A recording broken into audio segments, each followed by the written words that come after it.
Meeting with your boss or team lead in a one-on-one setting is a great opportunity if you're well prepared. But if you treat the meeting as just a time to cover the typical meeting content, you'll be missing out. So in this episode of Dev Questions, I want to talk about how to get the most out of your meetings with your bosses.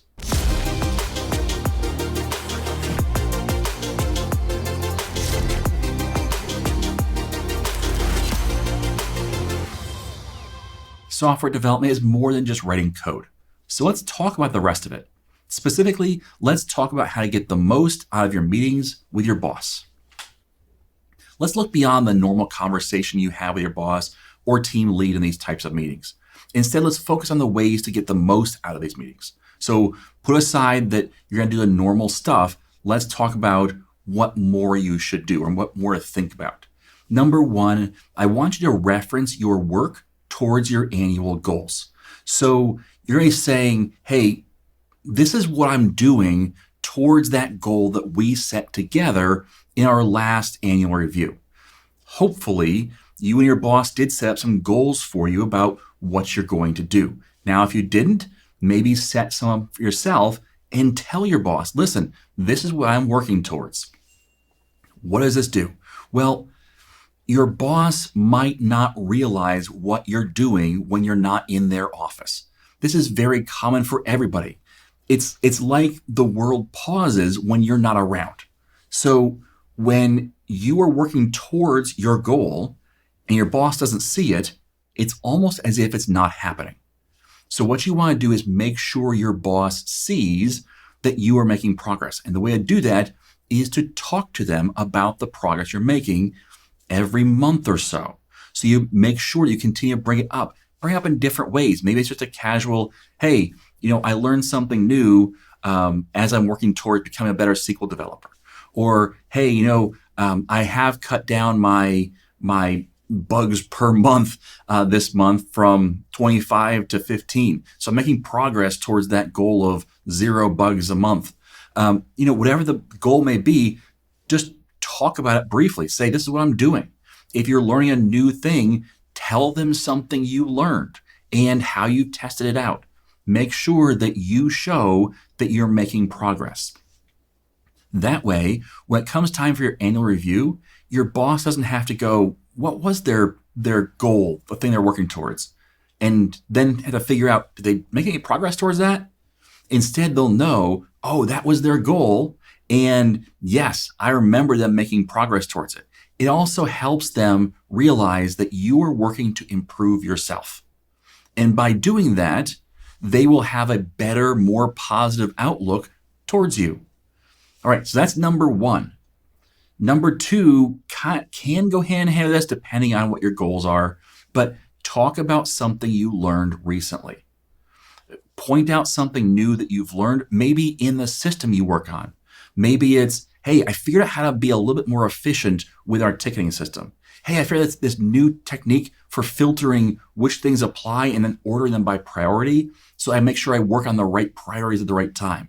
Or, hey, I just learned how to do this new thing in .NET 9 that really speeds up our code. Whatever the case may be, just talk about what you're learning and what you have learned recently.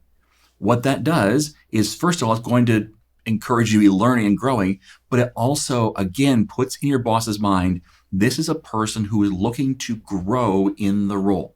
When it comes time for your boss to figure out which of the 10% of your employees are going to get a raise this year, because usually not everybody gets a raise, and it's usually based upon merit or based upon the boss saying, this is who I want to give a raise to.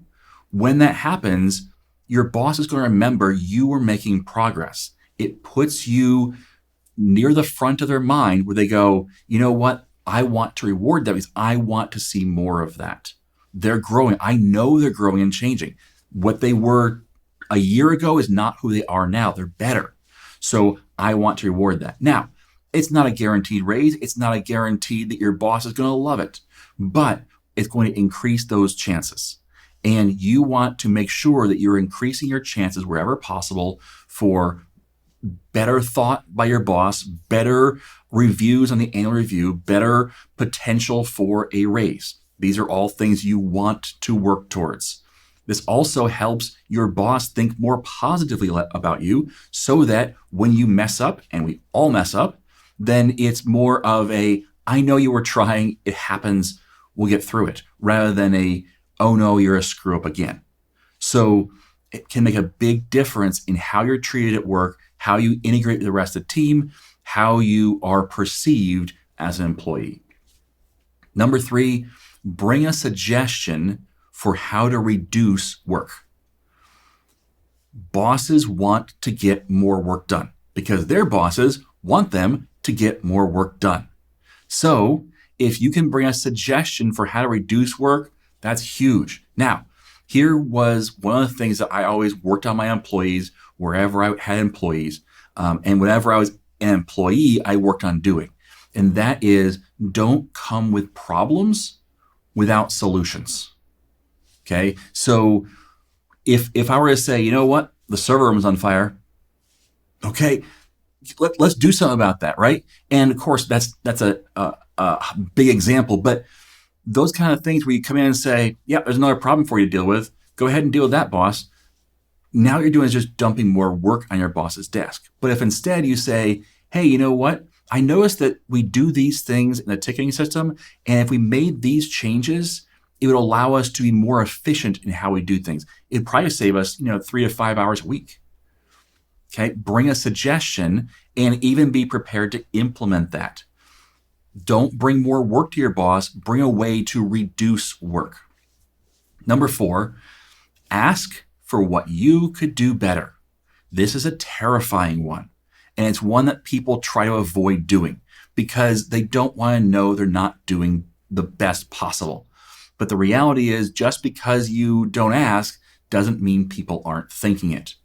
And what you want to do is you want to know what your boss wants you to do, and you want to do that because, first of all, you're being paid to do that.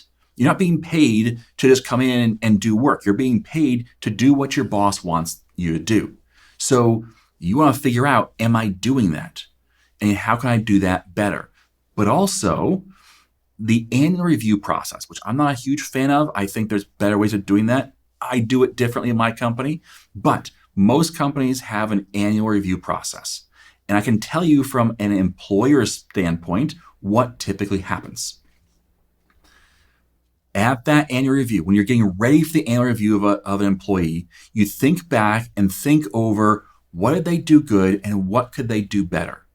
And often if they don't manage well, and if they're not thinking this way long-term or over the course of the entire year, what happens is they think about something that's been bugging them for months. And so all of a sudden it becomes a big deal. And it becomes a big knock on your performance. And, you could do better. And I wish you would have done this. And you're like, I started doing that back in March and this is December. If you have the conversation with your boss where they think through, what could you do better? Then what happens is you can eliminate that. And so it comes to annual review time. They go, well, they fixed all the problems that, and yeah, I can always find something, they could do better, but now it's a positive you could do better. Like, hey, you know what? You're working great as a regular developer, but you could be a team lead. Like those are the kind of things they're going to think about for you to do better rather than you're doing this thing that is super annoying that's been bothering me for a whole year. So ask for what you could do better. The key there is don't just ask, fix it. So do something better because of it. Number 5 is point out when someone else did well. Brag about your coworkers. And you might think, well, why would I ever do this? Because you want to work on a positive team. You want to work on a team that feels like they work together. And you want your boss to see you as part of that team. And so when you come in and say, hey, I just want to point out that, what, I saw Sue do this. It was amazing. It really was helpful. I just want you to know that. Okay. Well, first of all, you are uplifting another employee to the boss. That's great. Your boss goes, wow, that person actually was noticing that. And that's cool. I have another employee doing something great. And then that will probably get back to your coworker as well. And then your coworker finds out, man, when I'm not around, what Tim says behind my back is how well I'm doing. That's kind of cool. Like, because that's not the normal, right? Normal is when, it's behind somebody else's back, you're complaining. And so you want to be the person that is uplifting others. And one big way is to uplift others to your boss. So that also, and this is the selfish part of it, not that you should do it for selfish reasons, but it's going to put you in a position where you are doing a bit of leading. You are starting to say, hey, I've got leadership potential. Because what you're doing is not just looking out for yourself, but you're looking out for your team. Now it's the team, right? But it starts to become your team.